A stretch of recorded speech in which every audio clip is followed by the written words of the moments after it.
publications published in national outlets and has been a frequent media commentator on shows such as Nightline and even Today's Show. His latest book is The Dirty Dozen, How 12 Supreme Court Cases Radically Expanded Government and Eroded Freedom. Dr. Levy served as co-counsel for District of Columbia versus Heller. That's a big Second Amendment case for your con law folks out there. Of course, that was a successful Supreme Court, a challenge to Washington, D.C.'s gun law. So, welcome, Dr. Rodrick. Thank you for being here. Also pleased to introduce James Michael Shaw, Jr., Chairman, legal panel for the Greater Tampa chapter of the ACLU. Mr. Shaw graduated magna cum laude from Oakland University. You're Grizzly? Grizzly, all right. With a bachelor's degree in music composition, magna cum laude from the University of Miami School of Law, serving as articles and comments editor for the University of Miami Law Review, co-founder of the University of Miami chapter of ACLU of Florida.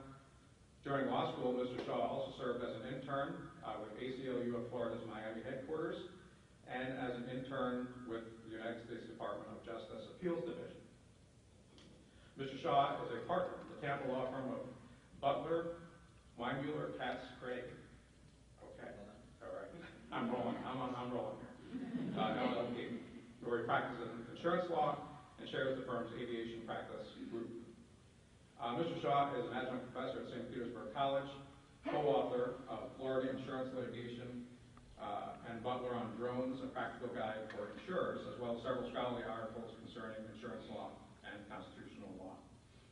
He's rated an AV preeminent by Martindale Hubble, is a frequent speaker in Tampa Bay on subjects relating to constitutional law, insurance law, and aviation, and is a member of numerous legal organizations and associations, almost too numerous to name. And they're in your handy program if you'd like to read more about those.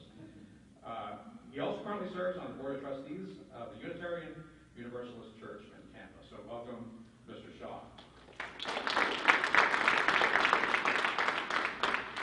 And the way we're going to work this is each one of our debaters will have a 15-minute opening remark. Dr. Levy will start. After that, we'll have 5 minutes each for rebuttal. After that, we'll spend 20 minutes on a Q&A where people in the audience can ask questions.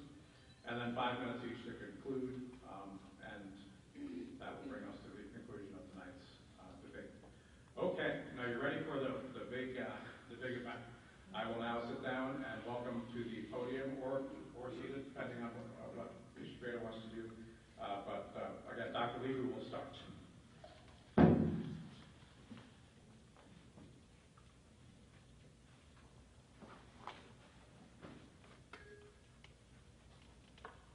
It's great to be with you.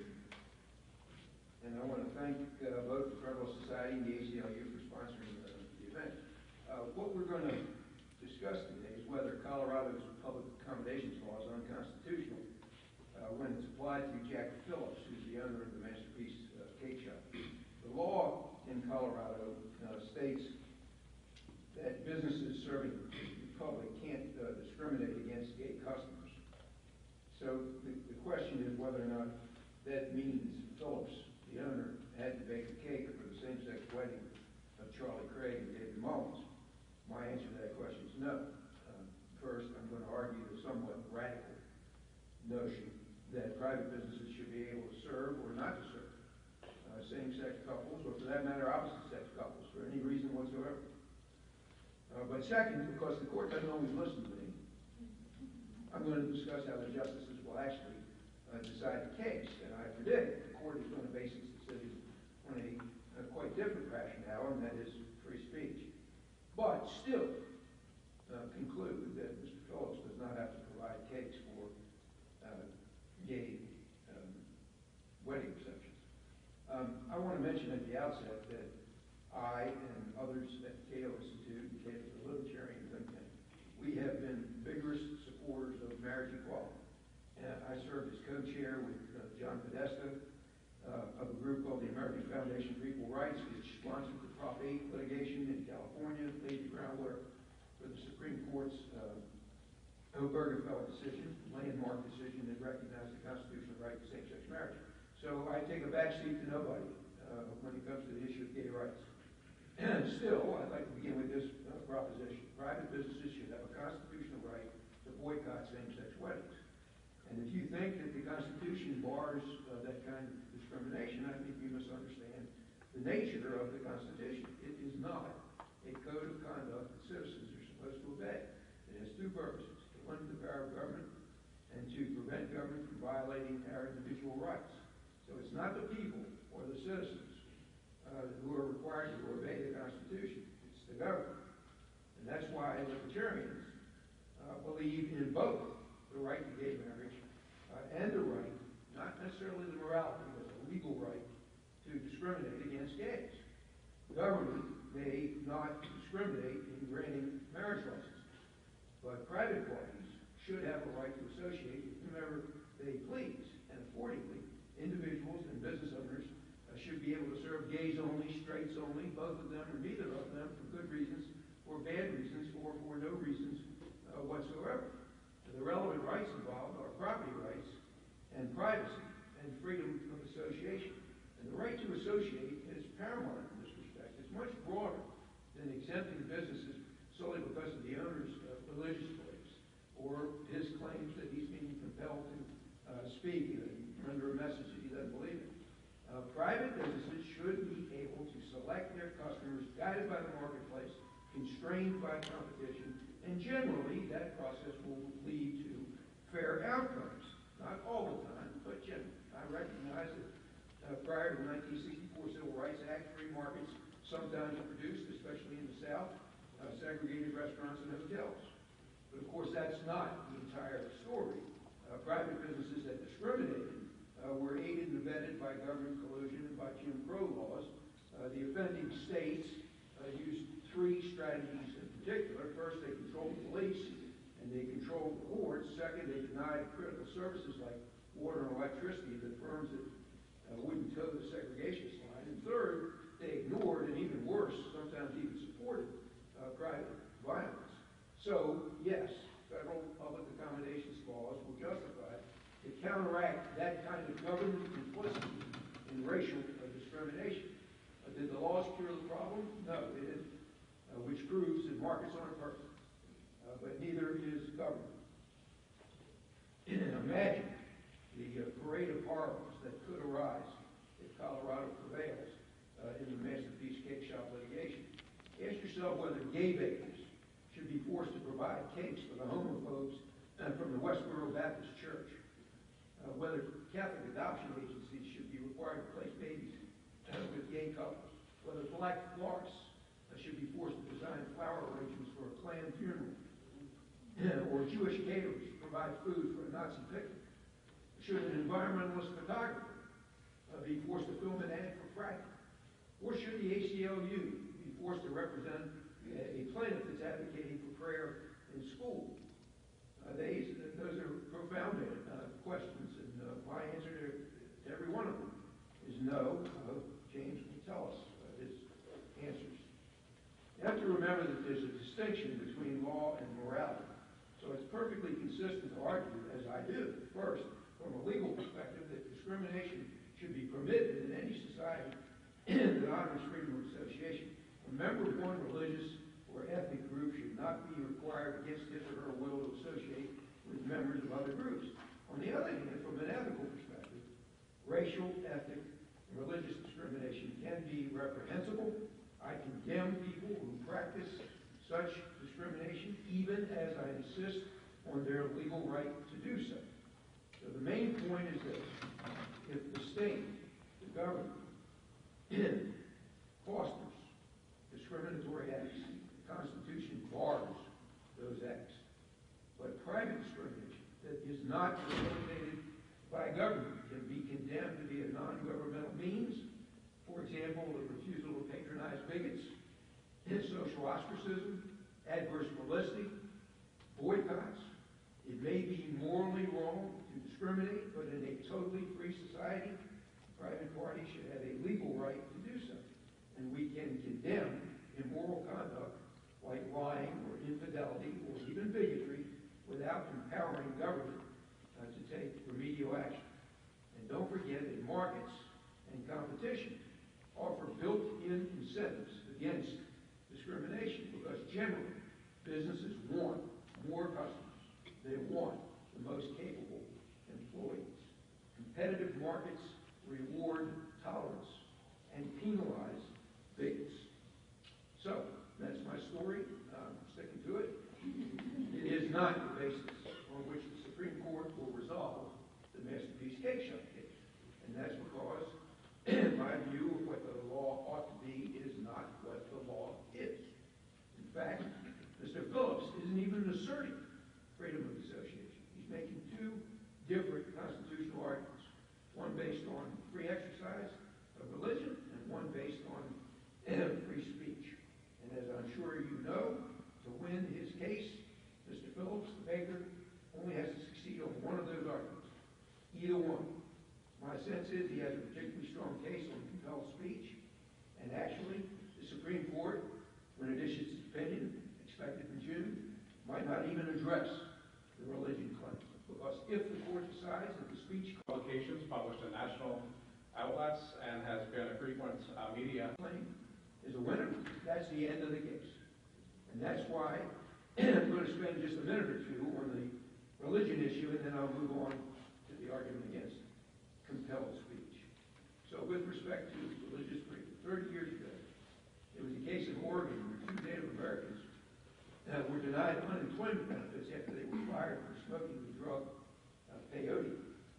They sued. They claimed that peyote was being used in a religious context and ceremony, and therefore was protected by the First Amendment. The Supreme Court, in the case called Employment Division versus Smith, in 1990, held that government could restrict the exercise of religion as long as the regulation was applicable to everyone and did not specifically target religious practices. So, the state could ban peyote in a religious ceremony as long as the state banned peyote everywhere else. In this case, Colorado's public accommodations law is neutral on its face. It does not target Masterpiece Cake Shop or religion. It's intended to affect nearly all businesses holding themselves out to the public, regardless of their owners' religious views. So, Mr. Phillips may have an uphill battle on his free exercise of religion claim. Now, I say may have for several reasons.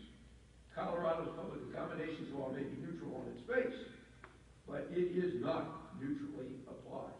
The state of Colorado declined to intervene when gay bakers would not inscribe a cake with biblical passages opposing gay marriage. So the state of Colorado seems to punish only those acts that its commissioners find to be distasteful. And indeed, Justice Kennedy, an oral argument in this case in December, hinted that there might have been anti-religious bias on the part of certain state commissioners.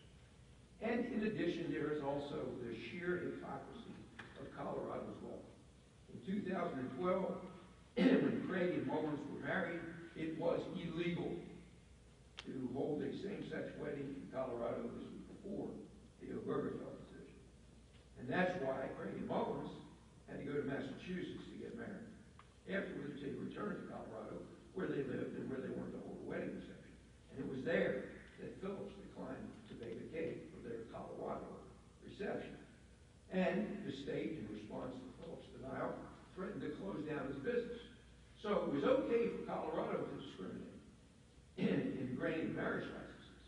But it was not okay for Phillips to discriminate in selling the cake, even though the cake itself could never have been eaten at a Colorado same-sex wedding, which at the time were illegal. So I think those facts are very troubling. And they might indeed carry the day for Mr. Phillips. But if not, happily for him, the First Amendment also guarantees that he can't be compelled to say things that he finds offensive. And here's how the Supreme Court put it in a case you may have heard of. It's called West Virginia versus Barnett, way back in 1943, so we're talking about 3/4 of a century ago. A case holding the public public school students didn't have to pledge allegiance to the flag. Quote, if there is any fixed star in our constitutional constellation, it is that no official can prescribe what shall be orthodox in matters of opinion or force citizens to confess by word or by act their faith therein. So that principle doesn't change just because a business or an activity involves the public. For example, the Supreme Court also ruled that the Boy Scouts, a public entity, couldn't be compelled to have a gay troop leader. And the public accommodations law in Massachusetts couldn't force organizers of a private St. Patrick's Day parade to include LGBT participants. Why not? Because it would, in the court's words, quote, violate the fundamental First Amendment rule that a speaker has the autonomy to decide what not to say. So the key here is the message, not the gay couple. So try this thought experiment. Two gay guys walk into a bakery. They tell the baker they'd like to buy one of the cakes in the display case. And the baker refused to sell the cake because the couple is gay. Definitely not. The same two guys go to a different baker. They tell the baker they're getting married. They want him to design a cake for their wedding. And he refused to design the cake because he conscientiously opposes same-sex marriage. Yes. Jack Phillips did not refuse to serve gay people. Phillips was happy to and does sell his off-the-shelf products like cupcakes or other confections to gay couples. He'll even bake them a custom cake for another occasion, but not for their wedding. Nor would he design a same-sex wedding cake for a heterosexual buyer, the parents, for example, of the gay couple. And he won't make cakes for other events that violate his religious beliefs, such as Halloween or divorce parties. To Phillips, it is the message that matters and not the identity of the customer. The lower court held that cake making is not expressive speech, a conclusion with which I disagree. Clearly, artistic designs of the cakes can be expressive. Phillips is an artist. He spent decades learning about cake creation before opening his business. He selected the name Masterpiece to convey that his shop was an art gallery of cakes. Schools all over the world offer classes in everything from academic design to color and design to baking and pastry theory. Each of Phillips' wedding cakes is tailored to the personalities of the bride and the groom. His cakes entail planning, sketching, painting, creating, sculpting. And the message is not only in the cake. It is indeed in the cake, but not only in the cake. Even if it were a plain cake, the message is in the time and the personal effort that Mr. Phillips is asked to expend on the project. Forcing artists like Phillips to celebrate what their faith bars will not foster civility or pluralism or tolerance. The ruling that Phillips seeks in this case, which is a decision preventing the government from coercing artistic expression, strikes a reasonable balance. It ensures that public accommodations laws will forbid businesses from discriminating against people solely because of who they are, while permitting Mr. Phillips to reject ideas such as same-sex marriage that violate his conscience. And that is what freedom of expression is all about. Thank you very much.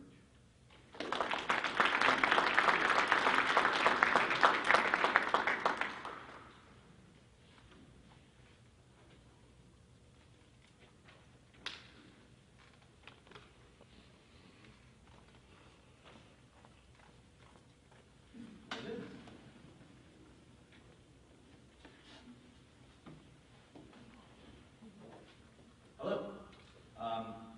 It's good to see everybody that came out here to help get to the bottom of this long-standing, centuries-old feud between homosexuals and bakers, whom I always thought got along just fine with one another, but evidently I was wrong. No, you're here because you understand what's at stake. It is not just about the cake. You understand that what's at stake is 60 years of civil rights rights laws, and is this going to fly? This argument that complying with civil rights laws is adverse to my religious beliefs, and therefore other people have to comply with civil rights laws, but I shouldn't have to. Or this new argument, if I have sufficiently expressive commercial business, does that mean that I can disregard civil rights laws because they violate my First Amendment rights? I'm going to start with, I'm glad that we're here today and having a civil debate. I think civil debate is lacking in this country right now. I'm going to start off with where I agree with Bob. I do agree that the free exercise of religion argument is not going to fly. For a couple of reasons. The first one is, I don't think it's sincere. No one talks about that, but here's why. Here's what the Bible says about marriage, or one of the Bible verses. This one says, a wife must not separate from her husband. If she does, she must remain unmarried, or else be reconciled to her husband. A husband must not divorce his wife. That's perfectly clear, plain talk. If a woman's divorced, she shouldn't get married again. Here's Bob's affidavit that he filed in support of his motion for summary judgment. Bob says, well, if the divorce isn't final yet, then I won't bake him a cake. But once it's final, that's fine. That's not what the Bible says. Bob has modified his religious beliefs to meet his clientele halfway. If he ain't going to bake wedding cakes for divorced people, it's really going to hurt his business pretty bad. So he was willing to make that concession between the text of the Bible and how he operates his business. Now I'm going to show you the verse that says gay people should not be married because God said they should. This is where it would have been, but the Bible doesn't actually say that. What the Bible says is this. From the beginning of creation, God made them male and female. This is really a verse about what happens after you're married, not who's allowed to get married. I don't see the text in there. If this were a statute and we were construing it and I'm standing in front of the Florida Supreme Court, they would say, where does it say that gay people can't get married? And it does not say that. Jack's affidavit says, I believe, this is a quote from Jesus Christ, and shows unequivocally in his own words that he regards marriage as a man and a woman and anything else is sinful. He didn't actually say that, but Jack is reading that into it. Now he's meeting divorced people halfway, and he's not doing that for gay people. So I really don't think he's sincere when Jack says, the reason that I won't do it is because it's against my religious beliefs. This verse, I don't know if everyone knows this verse, but this was a verse that was used for a long time to justify being against interracial marriage. The Canaanites were, I guess, black. And so this verse was taken for a long time to mean interracial marriage is against my religion. Other people's marriages are against my religion. That argument was used after the passage of the 1964 Civil Rights Act. This argument that, well, if other people have to integrate their restaurants, fine, but I shouldn't have to integrate my restaurant because my religious beliefs are that black people and white people shouldn't eat together. And you're interfering with my religious beliefs, and that probably sounded pretty clever to whoever made it. That argument has been soundly rejected a long, long time ago. This is the South Carolina District Court. When it got to the U.S. Supreme Court, they just dealt with this in a footnote, so I'm using this better argument. But it says, this court refuses to lend credence or support to his position that he has a constitutional right to refuse to serve members of the Negro race in his business establishments upon the ground that to do so would violate his sacred religious beliefs. This is a 1966 case. We're done litigating this 50 years ago. This is not a question that's novel. Bob mentioned the Smith case. This is the peyote case. This is the U.S. Supreme Court saying, we have never held that an individual's religious beliefs excuse him from compliance with an otherwise valid law prohibiting conduct that the state is free to regulate. So this quote means, if it's a law that regulates something the state is free to regulate, you don't get to say, yeah, but I get to do the thing that everyone else isn't allowed to do because it's my religion. In defense, this is written by one of the U.S. Supreme Court's most flamingly liberal leftist justices. Yeah, wait a minute, next time. Now, another place where I agree with Bob is that we do, in America, recognize the right to deny service to somebody. Everybody say it, you don't say it. No, so free. No, so free. This is the soup Nazi, right? He's a fictional character. He's portrayed by actor Larry on Seinfeld. It's based on a real guy, Ali Yagana, who I guess famously owned a restaurant in Manhattan that had wonderful, wonderful soup, except he was a very difficult man to deal with, and he had very regimented rules, and if you broke them, he wouldn't serve you. I don't know this firsthand, this is what I hear. Jerry Seinfeld wasn't the first one to make fun of him. I guess Sleepless in Seattle mentioned him as well, that New Yorkers just love those kinds of things, this dichotomy of wonderful soup and a difficult guy you got to get through to get to the soup. But he is the embodiment of this notion that in this country, if you own the business, you get to decide who you serve, you get to decide who you don't serve, you can deny people service for any reason except one. And that one is because you belong to a protected class. Everybody that doesn't know, this is a Woolworth's lunch counter protest. Those began in the 1960s. Woolworths, as I understand it, I've never been in one, I think the last one closed in 1997, but it was a five and dime, like a drugstore, department store. You could get groceries and school supplies and whatnot. And they also had a little counter in the back, because this is where you went before there was McDonald's. And you'd sit in the back and they would serve you tuna fish sandwiches and whatnot. The lunch counter was whites only. The rest of the store was anybody could buy anything in the rest of the store, but the lunch counter itself was whites only. In 1960, some students in Greensboro, South Carolina, began sitting there, and it caught on. There were similar protests in Nashville and in Jackson. There were some in Florida. Our own senator, I think, was one of the protesters who sat at the lunch counter and waited to be served. As you can see, people began to show up and harass them.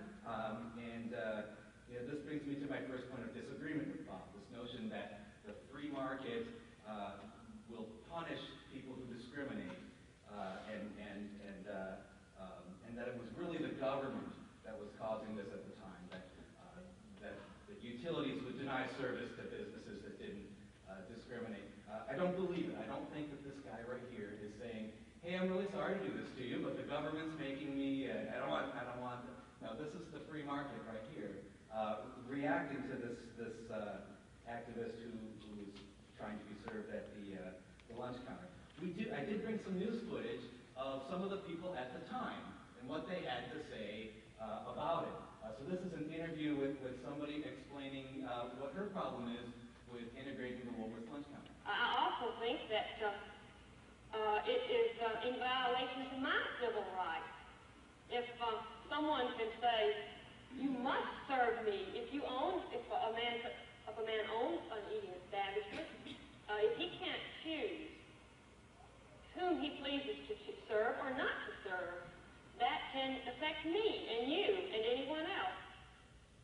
If that argument sounds familiar, it's because Bob made it 10 minutes ago. That if it's your business, you should get to decide who you serve and not to serve. Who believes her that that's the real reason she's motivated to talk about this? Nobody, right? That's a pretext. I like this guy better because at least he's being honest with you. Well, it's just not the thing we're used to down here. I mean, they come in and they sit down, and we're not used to them sitting down beside us because I wasn't raised with them.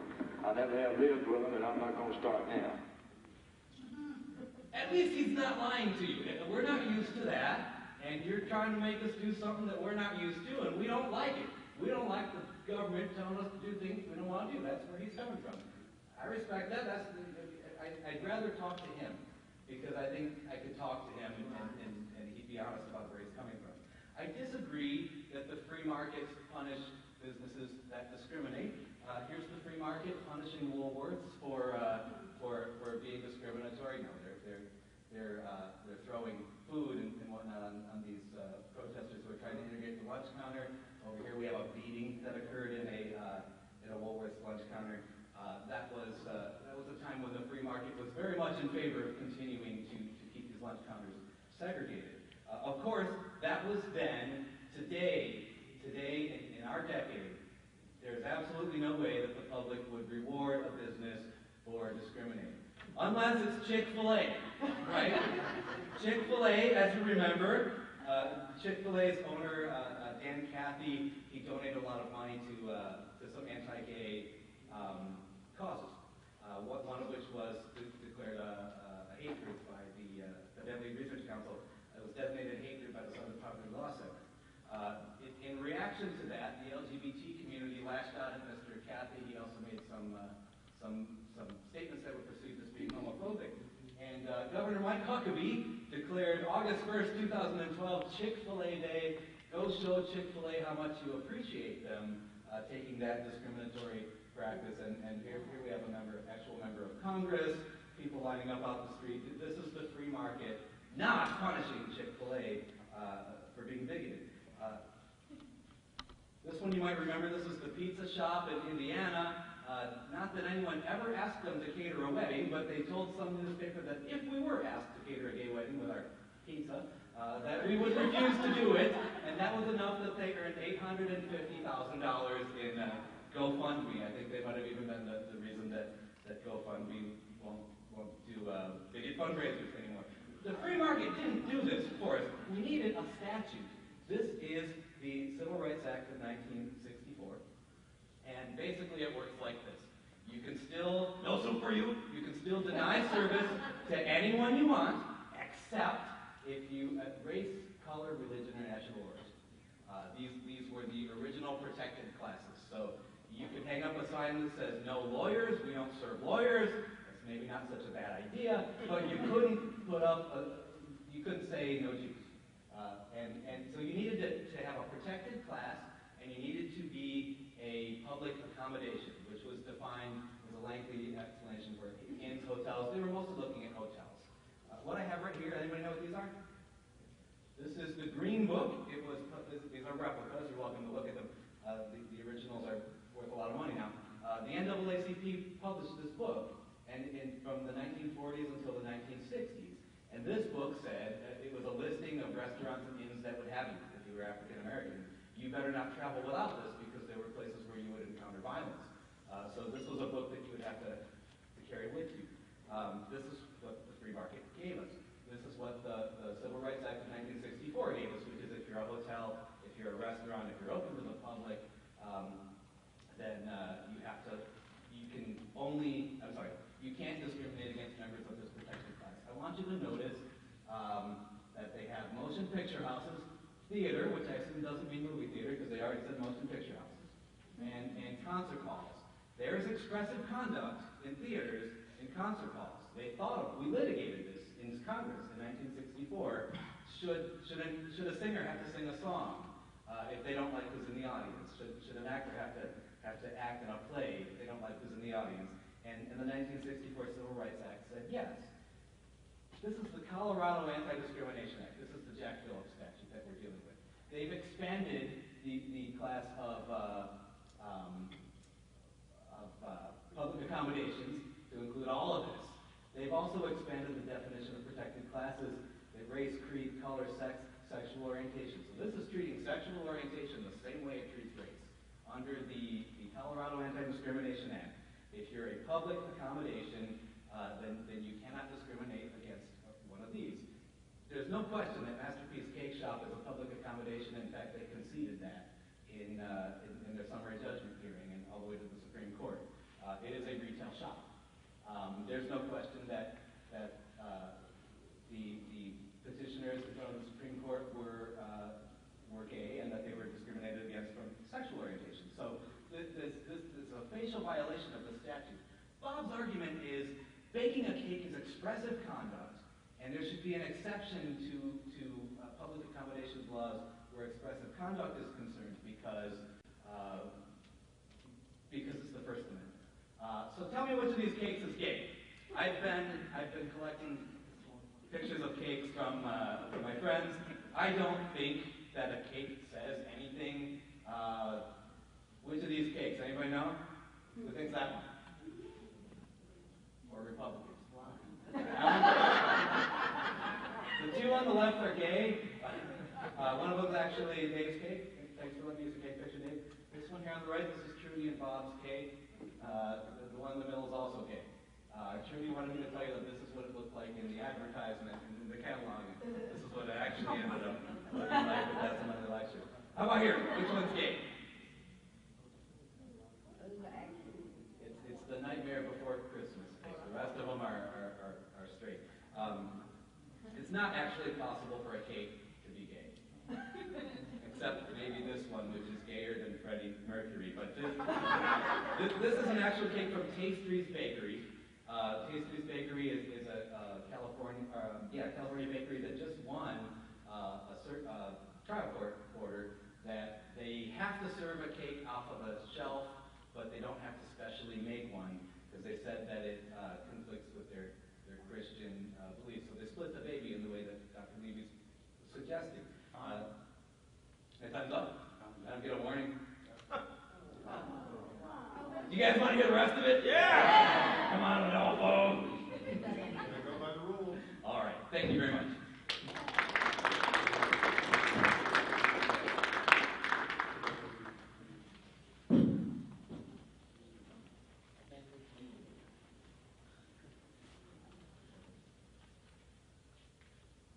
Of course, I said nothing about the free market curbing every infraction that we might object to. The free market, by and large, does a darn good job of rewarding people who are tolerant and penalizing people who are bigots.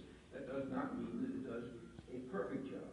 It is not enough for James to object to the guidelines that I've proposed. He has to propose some guidelines of his own, unless, of course, he thinks, as apparently he does, the Colorado Public Accommodations Law is rational and fair. But remember what that could mean. It could mean that Phillips would have to make a cake inscribed with the words, God supports gay marriage, notwithstanding his beliefs. It means that Jewish tailors would have to fashion Klan robes. It means that black-owned tattoo parlors would have to make designs of Confederate flags. And I am not making that up. The Colorado statute has no exception for offensive symbols or even for offensive words. So if you like those rules, you'll be rooting for the state when the Supreme Court issues its opinion. If you think those rules are absurd, as I do, you will favor a sensible compromise. You have to acknowledge, by the way, that the practical problems associated with this case are really de minimis. There are 67 bakeries in Denver that specifically advertise cakes for same-sex weddings. The closest bakery was 1/10 of a mile from Masterpiece Cake Shop. Craig and Mullins were able to obtain a free, custom-made, artistic cake for their wedding from another shop. In fact, there are a lot of businesses that attract customers, including straight customers, by advertising that they are friendly. James mentioned this Newman versus Piggy Park case in which the owner of a barbecue argued unsuccessfully that he had a constitutional right not to serve African Americans because it would violate the sacred religious beliefs. The Piggy Park case doesn't control the Masterpiece case in two very important respects. First, racial discrimination was pervasive in 1968. Today, there are more than 60% of Americans who support same-sex marriage. Second, remember that Mr. Phillips was willing to serve gays, except at their wedding. He also refused same-sex wedding cakes to straight customers, and his refusal extended to other events that violated his religious beliefs, having nothing to do with sexual preference. So Masterpiece is not about discrimination against gays. It's about a compelling message that supports gay marriage. And by the way, even if Piggy Park were construed to limit Phillips' free exercise of religion, it does nothing to address his compelled speech claim. And that's what the issue is in this case. Can Mr. Phillips be forced to express a message in which he does not believe?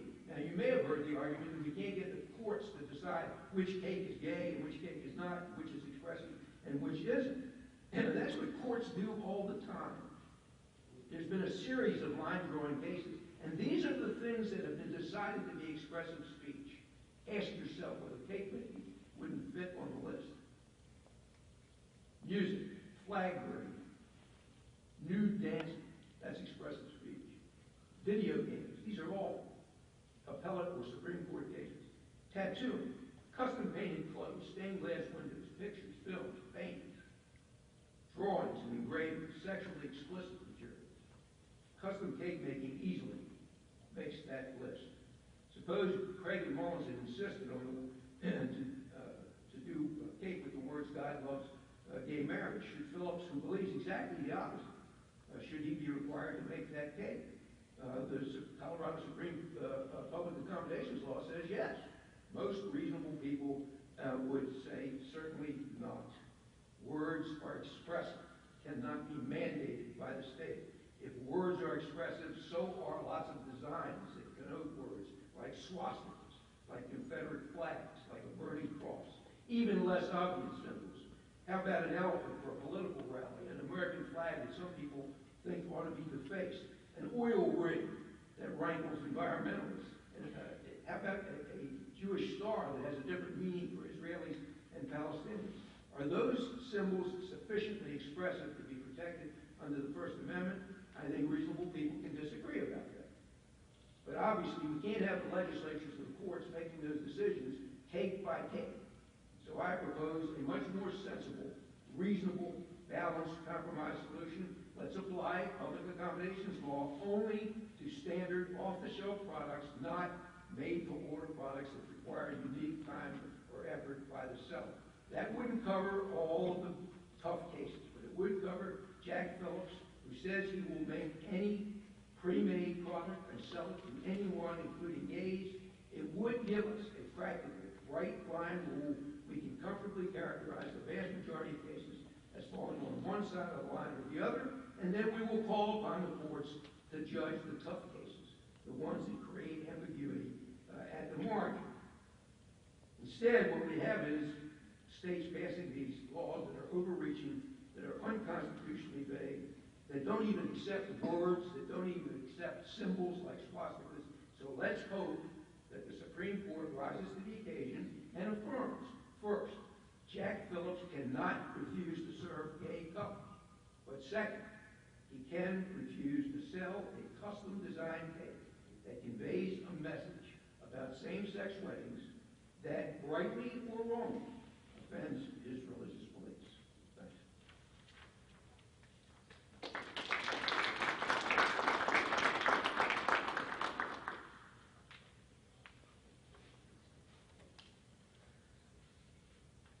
Looking at this list of protected classes, I don't see Ku Klux Klan members on the list. I don't see Confederate flags on the list. So this argument that, well, should a Jewish bakery have to bake a swastika-shaped cake? Well, Nazis are not a protected class. That's a disingenuous argument. You need two things before public accommodation laws apply. The argument is you need to be a public accommodation, and you need to have a protected class. So all these examples of, well, should Jewish bakeries have to bake swastika-shaped cakes?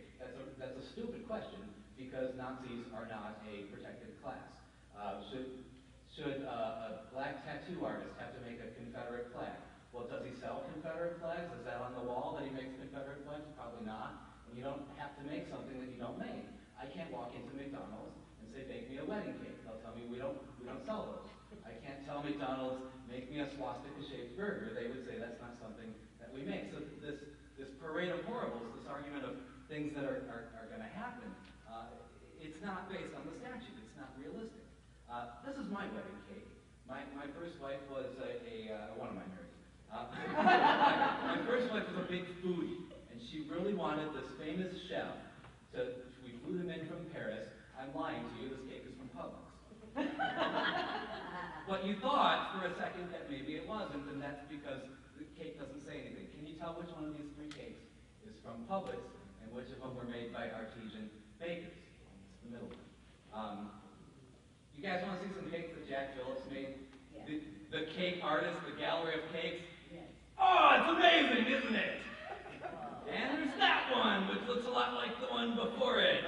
And I'm being really oh, look at the bow tie on it. He's an artistic genius, isn't he? I'm being unfair.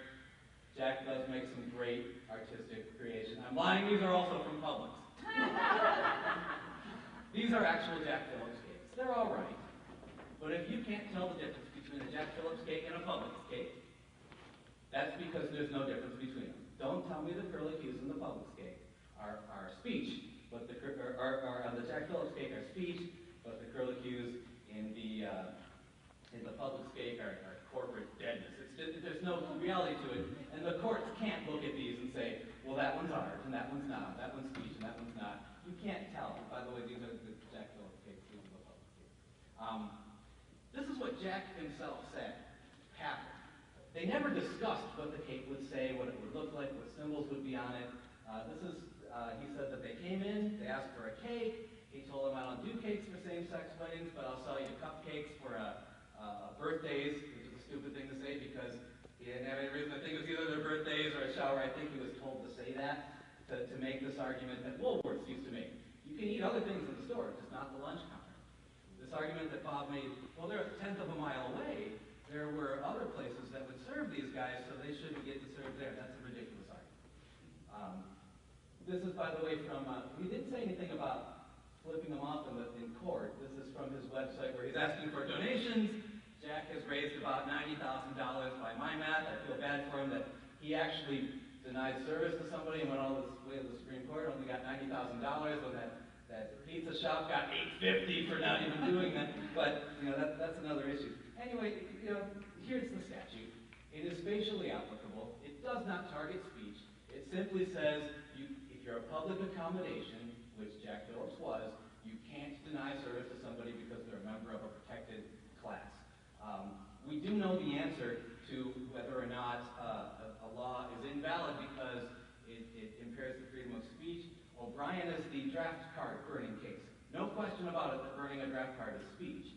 And the U.S. Supreme Court said that we think it's clear that if it's a law of general applicability, that the fact that somebody, if the government interest is unrelated to the suppression of free expression, which the public accommodation law is, then the law is constitutionally valid.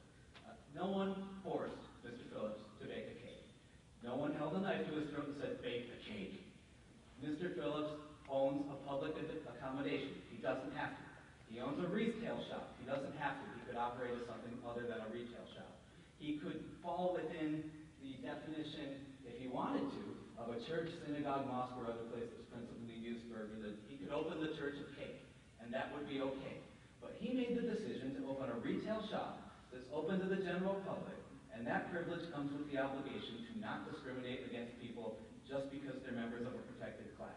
That's what he did. The law is facially constitutional. The free market's not going to solve this. We do need these statutes. The religion question's been dealt away with Piggy Park, and the free speech question is dealt with O'Brien. There's nothing new in the Masterpiece Cake Shop. It is an attempt to relitigate what has already been decided 60 years ago. That's a fire we shouldn't be playing with. Thank you.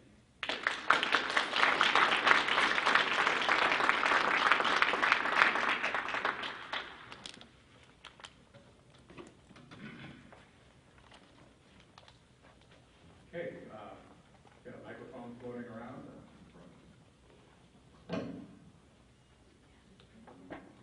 And what we'll do is, if anybody in the audience has a question, we'll give both of our speakers a chance to address the question. Yes, Mike Becker. The question I have about this case is very simple. The baker, at the time he denied service, didn't have any idea at all what kind of thing was going to be on the cake. He denied the service to the couple, simply there. And the question would be, with a cake and what you put on it, who is speaking?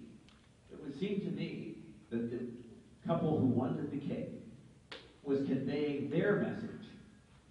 And I'd like to hear you comment on that.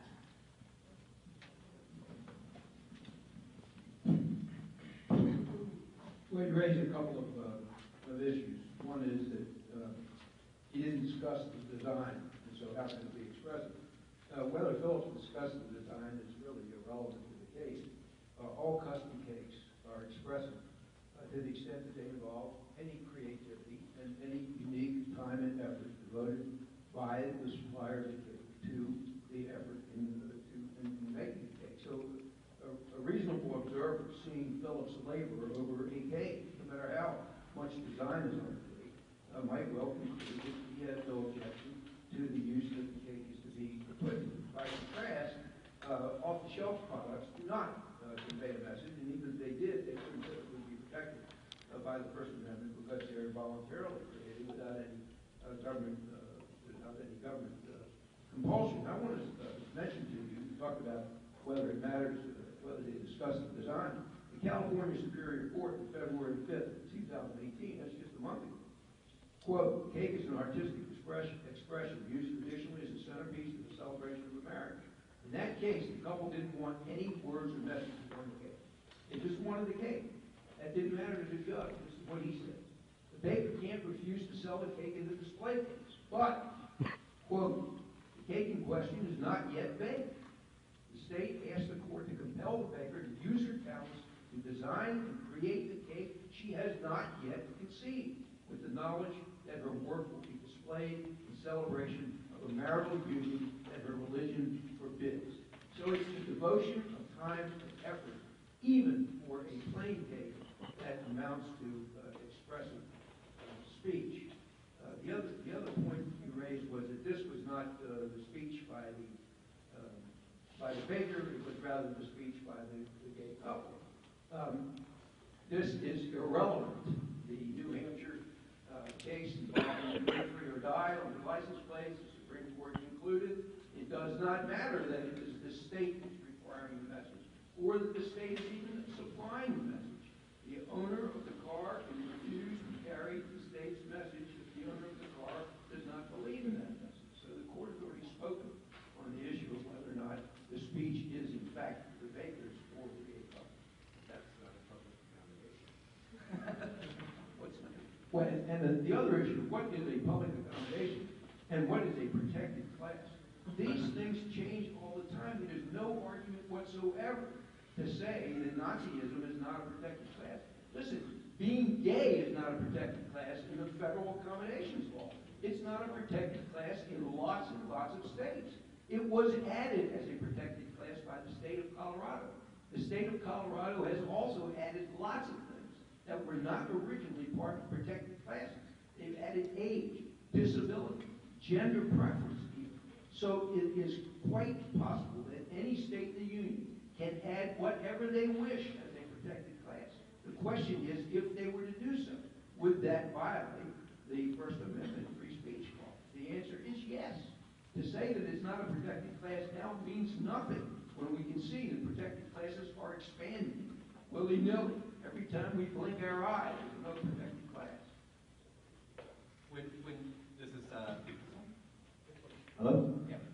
When people discuss this, they tend to speak in terms of, well, what you can write words on a cake. I don't think anyone in this room has probably ever been to a wedding where words were written on the cake. You just don't do that. But I suppose you could write words on anything. I suppose you could take a ketchup bottle, one of those squeezy ones, and write some words on a T-bone steak. That does not mean cooking a T-bone steak is now an act of speech, and I can refuse to do it to people that are protected classes in my public accommodation. In Colorado, being gay is a protected class. The Colorado legislature passed a statute holding that it is. Colonel Penninger, you mentioned that there was no discussion of the design, and I think that's very important because when people talk about this case, they say, well, what about this design? What about that design? Could he be forced to put these words or those words on the cake? They never had that conversation. He said, the reason I'm not baking a cake for you is because you are a gay couple that's about to get married, and I won't do that for you. Not because of the message. His argument is that the cake itself portrays some kind of a message. During oral argument in the Supreme Court, the ACLU attorney representing the couple gave the example that if you go to the bakery and you buy a birthday cake for your 4-year-old and you bring the cake home to her, absolutely nobody thinks that the baker is wishing the 4-year-old a happy birthday. Only possible exception to this is Vito Corleone's daughter, in which case the baker wants to make sure that. But other than that, it's lettering. It's not the baker speaking. It's not the baker conveying a message from the baker himself. The Tastries Bakery case, it was a nice attempt to split the baby and say an already baked cake in the display case, that one's in the stream of commerce, so you have to sell on that one, but you don't have to custom make the new one. It sounds great. It's a nice attempt to be Solomonic, but reality is when you go into McDonald's, your hamburger's not yet cooked either. And they can't say, if only the people at the Woolworth's lunch counter would have been smart enough to say, well, I haven't made the sandwich yet, and years before Subway, I'm the sandwich artist. These aren't just sandwiches, these are works of art. Or a 3-star Michelin restaurant chef saying, my food isn't just food, it is a work of art in and of itself. And that's why I'm allowed to discriminate against people in protected classes under the civil rights laws.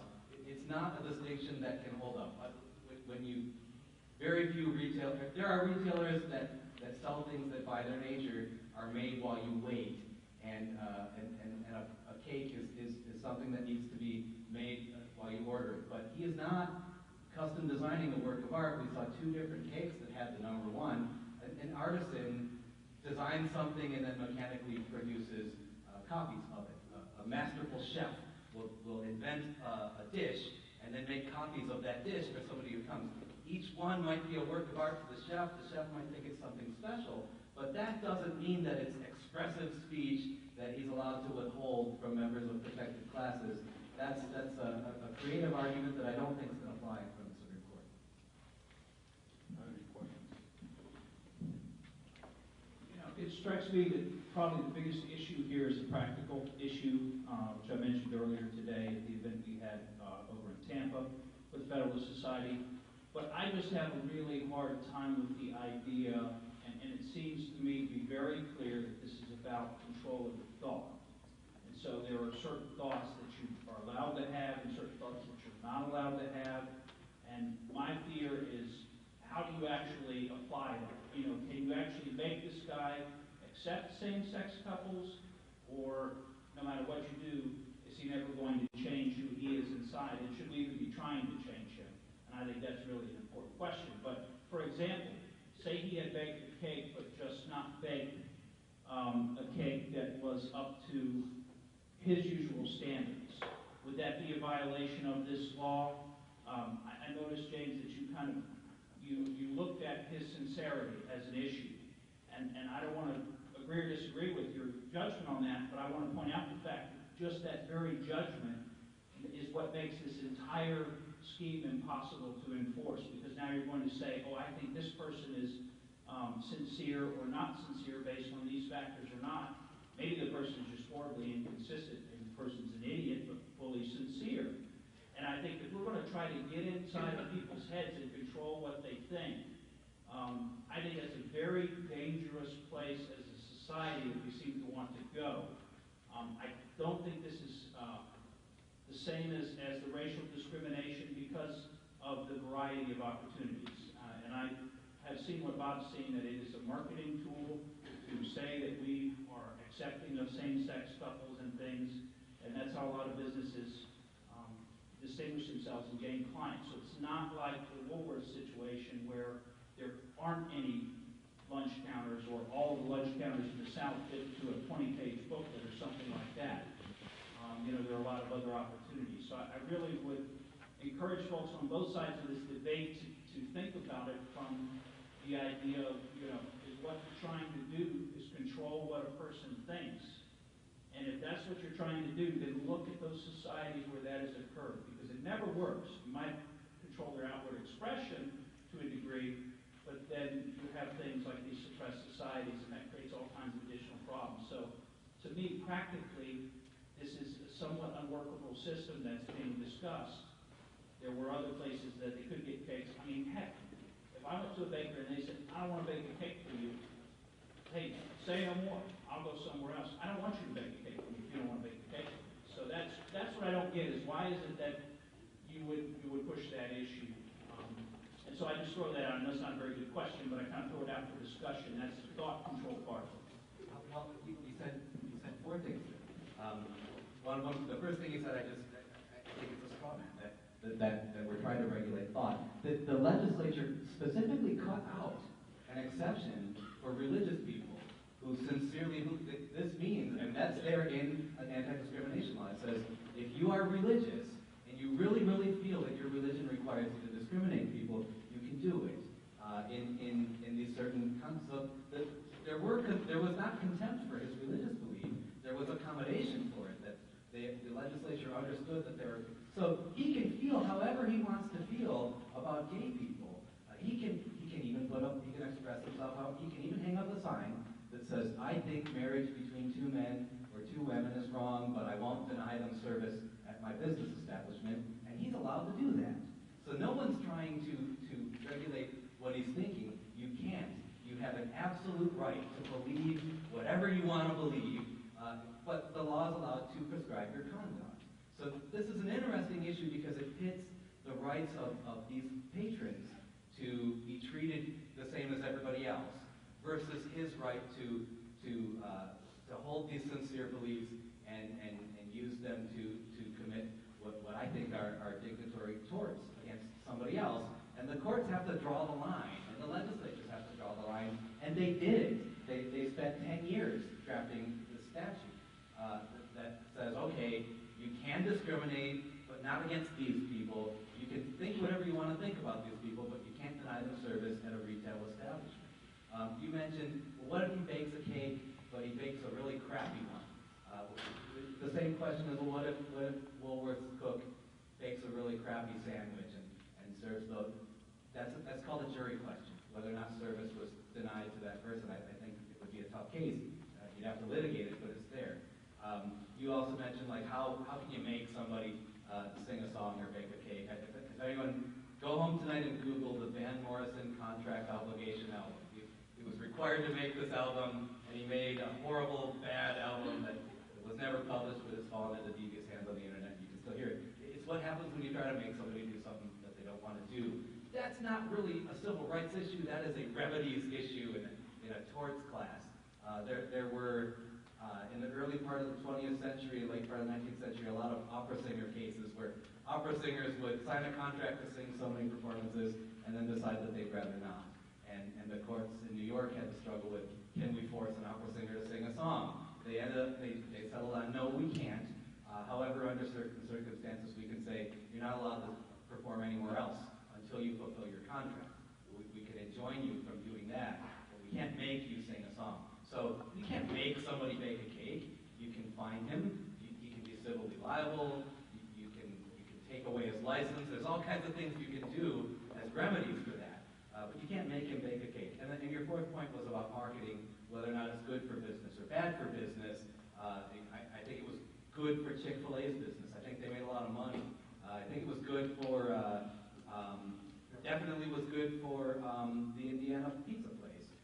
Jack himself made $90,000 in donations from people who were sympathetic to him. I don't know how many cakes you have to bake to make $90,000, but I think he's probably ahead right now because of the stance that he took. But I also think that whether it's good marketing or bad marketing should not be used as a tool to interpret the law. We should look at the statute. This is a facially applicable statute. Its purpose is not to regulate anyone's thought.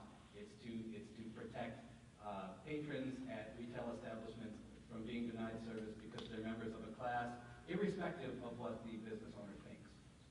A couple of brief comments. First, it is incorrect that there's a religious exception in the Colorado Public Accommodations Law. If there were such an exception, then Mr. Phillips would win this case.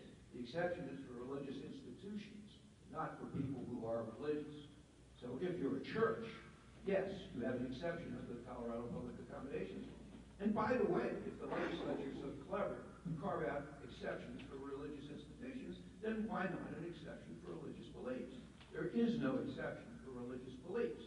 There is an exception for religious institutions. The framework to resolve these kinds of cases is the same framework that O'Brien laid out for racial discrimination or religious discrimination. And that is, if the government chooses to violate a right that's provided to you under the Bill of Rights, it has to come up with a compelling need to do so, and it has to prove that what it proposes is going to effectively fix the problem, and that it couldn't have fixed the problem in a way that would have been less intrusive of your rights. You have to evaluate each case on its own. Context matters. So you have to take into account, for example, how many bakers were there in Colorado, in Denver?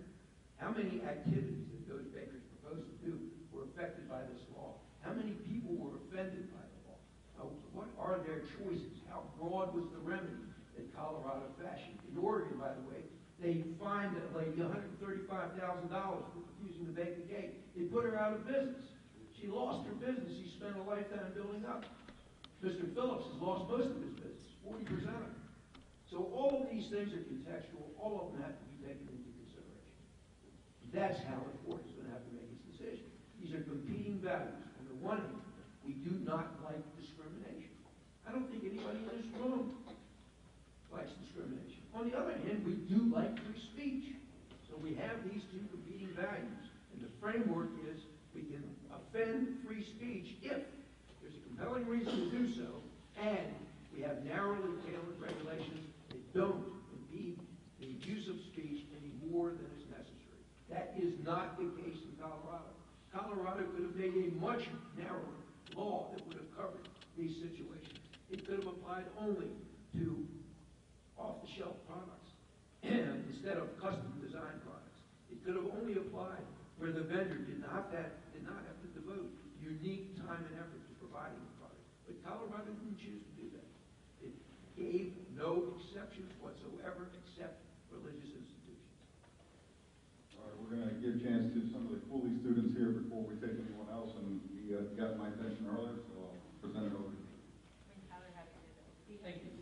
I just had a quick question with regards to, I noticed that absent your presentation was why that pizza shop had raised all that money. And if memory serves, weren't they threatened, death threats? Did they have to shut down? And ultimately that was a response that they had? I mean, it just seems that the public mob of sorts, either you conform or you get shut down. And that's kind of where I'm worried that, yes, let's have equality and such, but if you can't hold a differing opinion, they go after your livelihood and all of that. So, and that's where, Justice Gorsuch and Kennedy talked about, respect going back and forth. And do you think, animus will play a part in the decision? Sure. You have two questions. At the Indiana pizza restaurant, that's that free market that Bob loves. That the free market punishes bigots. And initially, I saw on their Yelp page where people were putting really colorful reviews of the pizza place, and there was a backlash against them for having made that statement. At the end of the day, though, they got $850,000, which I think is more than they were going to make in a long time. So I think that they endured some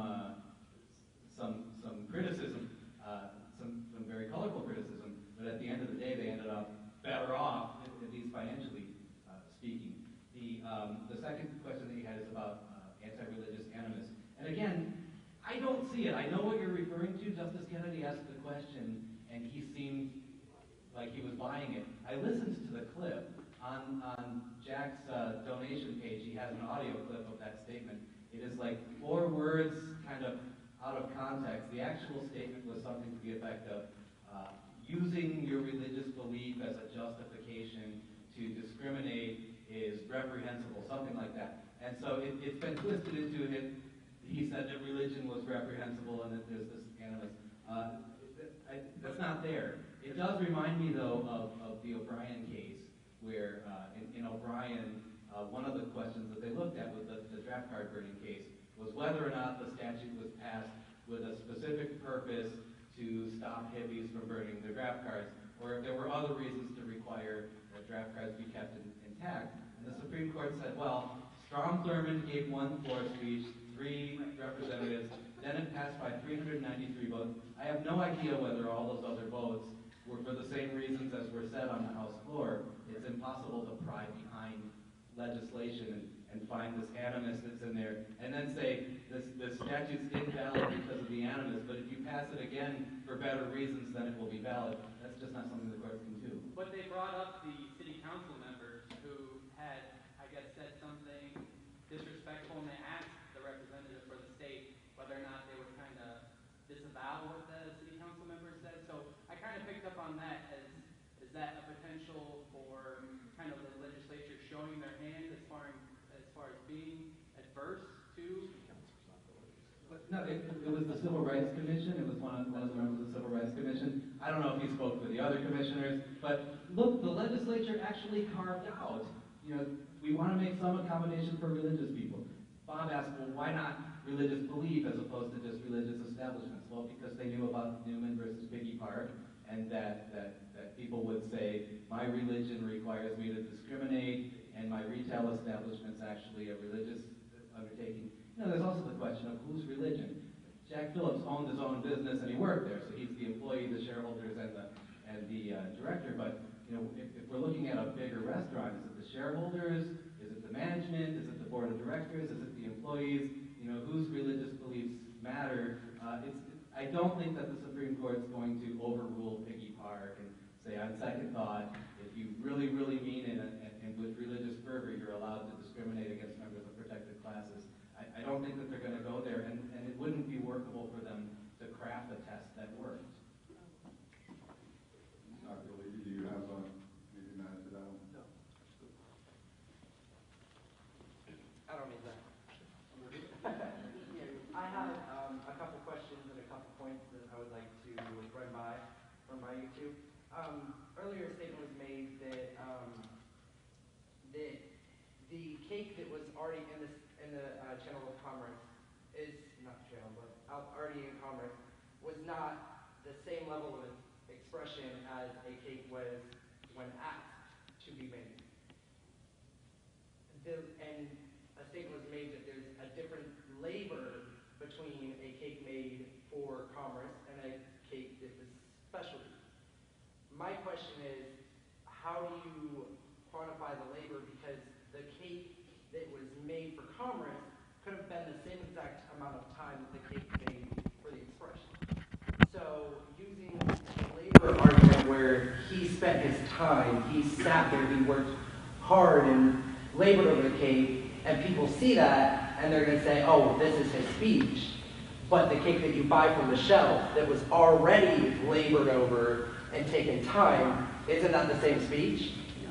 Well, if you tell me I have to come up with a rule that's going to cover every circumstance that you can conceive of, I'm going to confess that I will not be able to come up with such a rule. The rule I came up with said that standard off-the-shelf products should be subject to public accommodations law. You cannot discriminate in providing those products.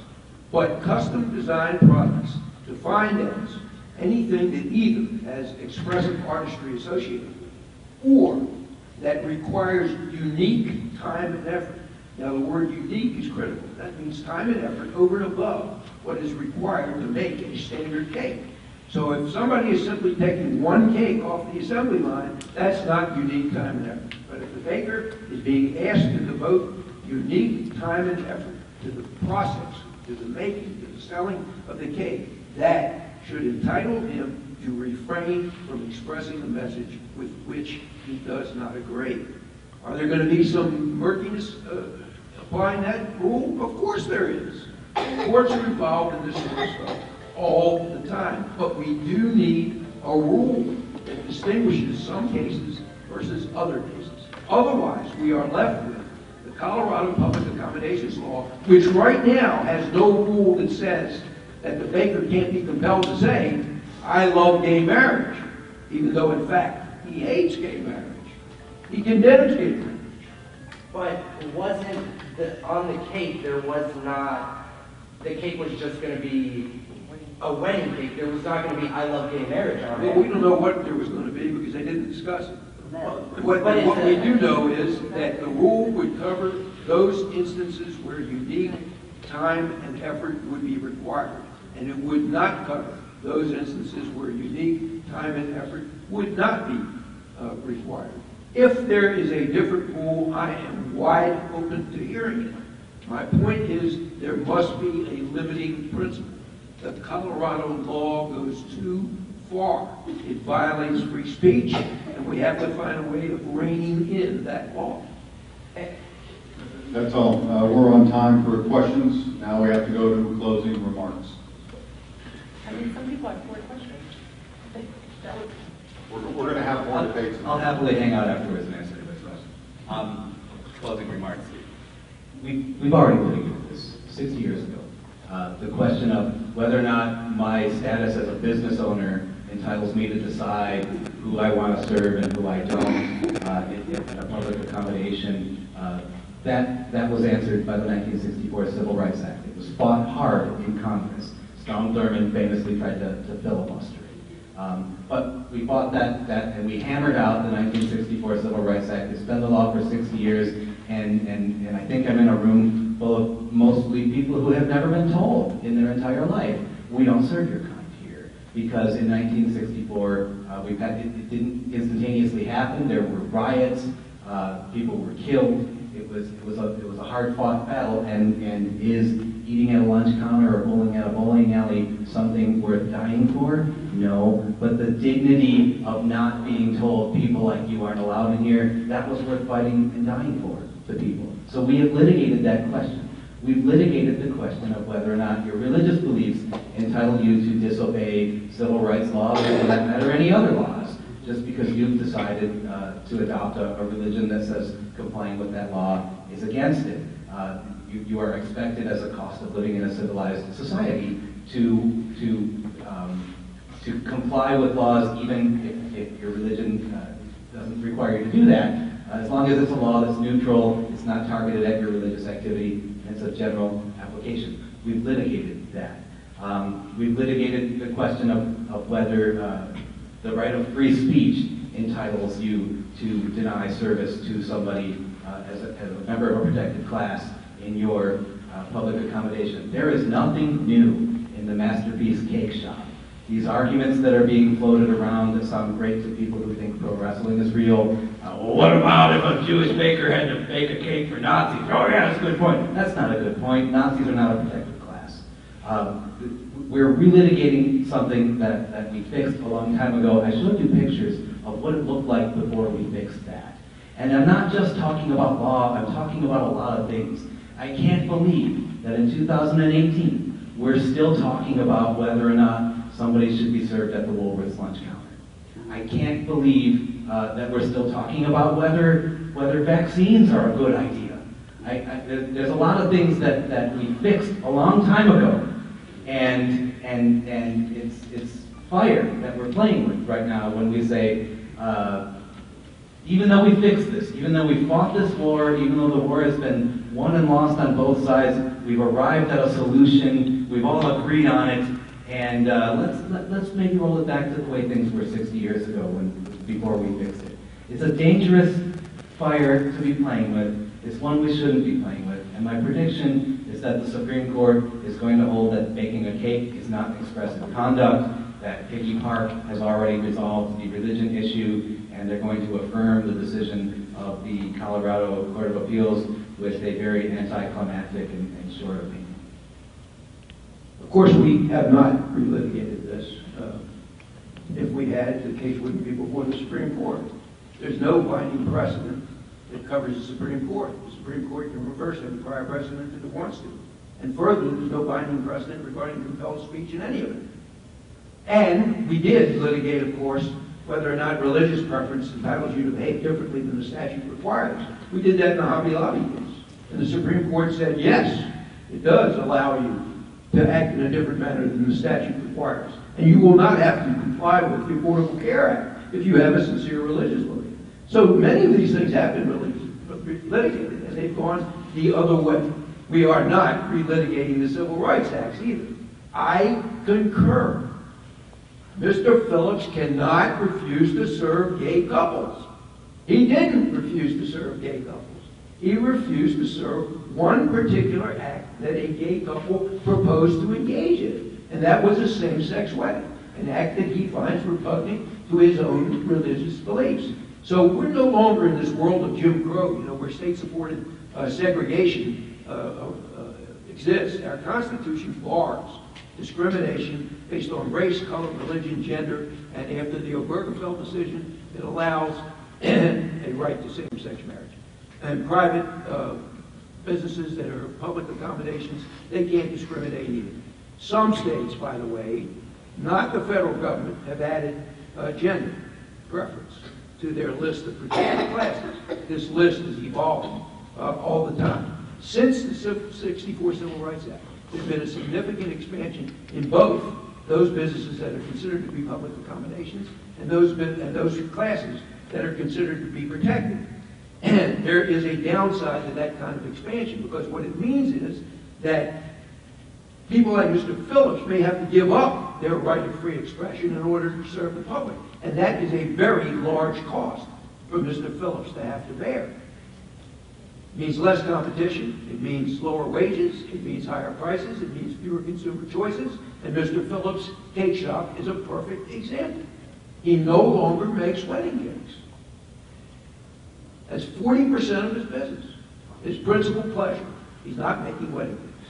And of course, he's laid off employees, from 10 employees down to 4. He was merely following his religious convictions. He didn't express animus towards gays, he didn't verbally insult gays, and he didn't even seriously inconvenience gays.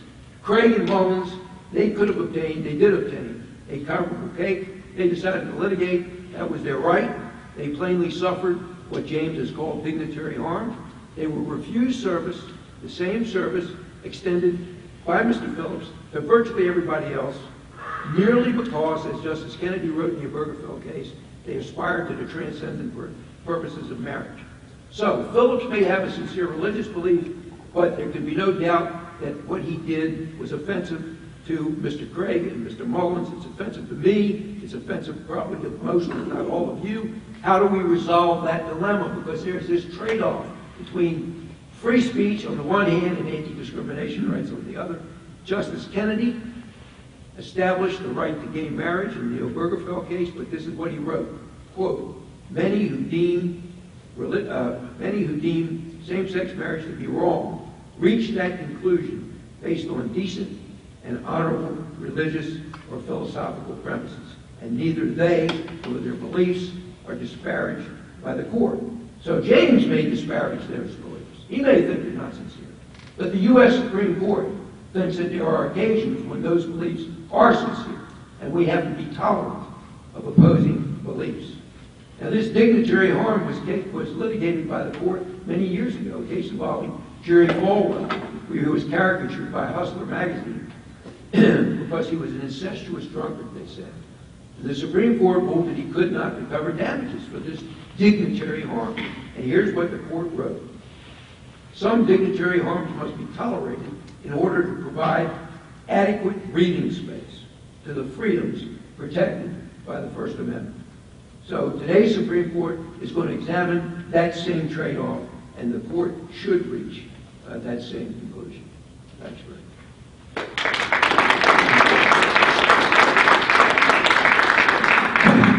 Before Adolfo closes, I have a range of privilege. What a pleasure it is to hear somebody besides myself talking about these cases. Thank you so much. You all caught that thing about narrowly tailored means and compelling state interests. What's that called? Strict scrutiny. Okay, you pass. Thank you so much. And Adolfo, for some closing remarks.